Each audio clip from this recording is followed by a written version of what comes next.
Morning students. देखिए आज हम आगे पढ़ते हैं। कल तक हमने सर्वोच्च न्यायालय के बारे में थोड़ा बहुत पढ़ लिया था। आगे है सर्वोच्च न्यायालय के न्यायाधीशों की नियुक्ति। सर्वोच्च न्यायालय के न्यायाधीशों की नियुक्ति। देखिए सर्वोच्च न्यायालय के जो मुख्य न्यायाधीश हैं उसकी नियुक्ति तो राष्ट्रपति के द्वारा की जाती है। एक मुख्य न्यायाधीश होता है और अन्य सहायक न्यायाधीश होते हैं। वर्तमान में सर्वोच्च न्यायालय में न्यायाधीशों की संख्या कितनी है? 34 है। कितनी है? 34 है। याद रखना आपको। एक मुख्य न्यायाधीश और 33 अन्य न्यायाधीश।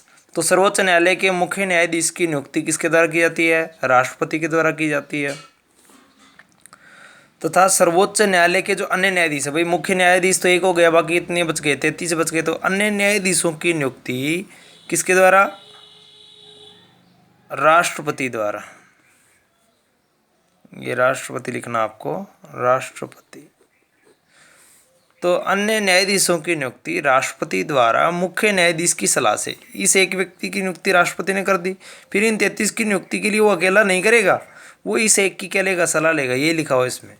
फिर है राष्ट्रपति सर्वोच्च न्यायालय के मुख्य न्यायाधीश व अन्य 4 वरिष्ठ न्यायाधीशों की सलाह से कुछ नाम प्रस्तावित करेगा और इन्हीं नामों में से राष्ट्रपति न्यायाधीशों की नियुक्ति करेगा। इस व्यवस्था को कौन सी व्यवस्था कहते हैं? कोलेजियम व्यवस्था कहते हैं। और ये इंपॉर्टेंट है, याद रखना आपको। कोलेजियम व्यवस्था क्या है?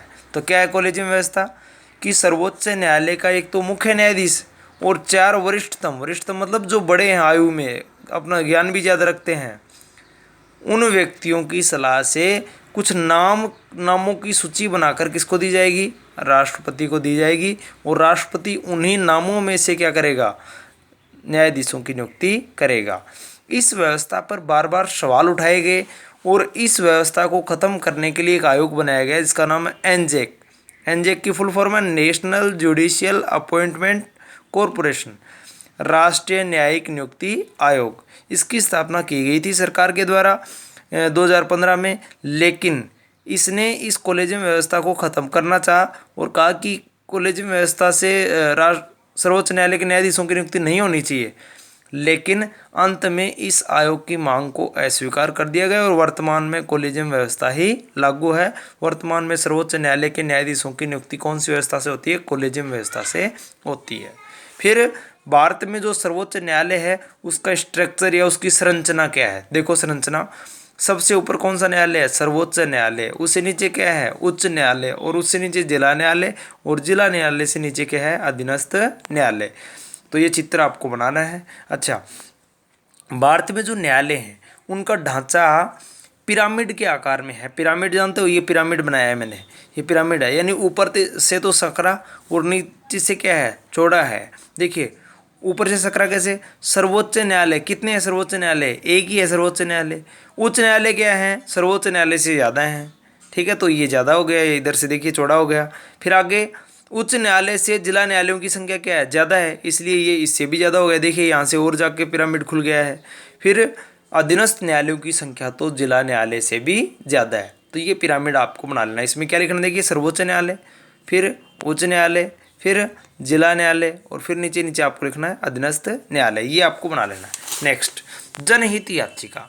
जनहित याचिका क्या होती है? 1979 में सर्वोच्च न्यायालय ने एक ऐसे मुकदमे की सुनवाई की। देखिए जन का मतलब होता है लोगों का, और हित यानी भला करना।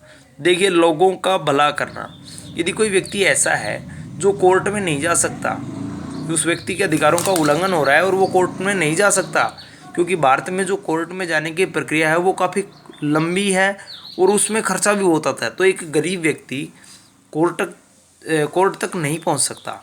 तो 1979 में क्या हुआ कि सर्वोच्च न्यायालय ने एक ऐसे मुकदमे की सुनवाई करने का निर्णय लिया जिसमें पीड़ित लोगों ने नहीं, जैसे मेरे साथ कुछ गलत हुआ है तो मैं न्यायालय में नहीं जा पाऊँ, तो मेरे अलावा कोई व्यक्ति समाज सेवी है, वो सोच रहा है इस व्यक्ति के साथ बुरा हो रहा है और वो मेरा जो वाद है अर्थात मेरी जो पीड़ा है वो किस तक पहुंचा दे? न्यायालय तक पहुंचा दे। उसको क्या कहेंगे? जनहित याचिका कहेंगे। देखिए 1979 में सर्वोच्च न्यायालय ने ऐसे मुकदमे की सुनवाई का निर्णय लिया जिसमें पीड़ित लोगों ने खुद ने नहीं बल्कि उनकी ओर से किसी दूसरे व्यक्ति ने मुकदमा दाखिल किया था। इस मामले में जनहित संबंधी एक मुद्दे पर विचार हो रहा था, अतः ऐसे ही अन्य अनेक मुकदमों को जनहित याचिका का नाम दिया गया। ऐसे मामले जिनमें जनहित या लोकहित के मुद्दों पर विचार या सुनवाई की जाए उससे संबंधित याचिकाओं को क्या कहते हैं, जनहित याचिका कहते हैं। ये भी आपको इंपॉर्टेंट है, याद रखना। तो जनहित याचिका सबसे पहले सुनवाई कब हुई, 1979 में। ठीक है, जनहित याचिका का मतलब क्या होता है, ऐसी याचिका जिसमें खुद जो पीड़ित व्यक्ति है वह मुकदमा दायर न करके उसकी तरफ से किसी अन्य व्यक्ति के द्वारा, समाज सेवी व्यक्ति के द्वारा मुकदमा दायर किया जाए, उसे जनहित याचिका कहते हैं। इतना आपको कर लेना। धन्यवाद।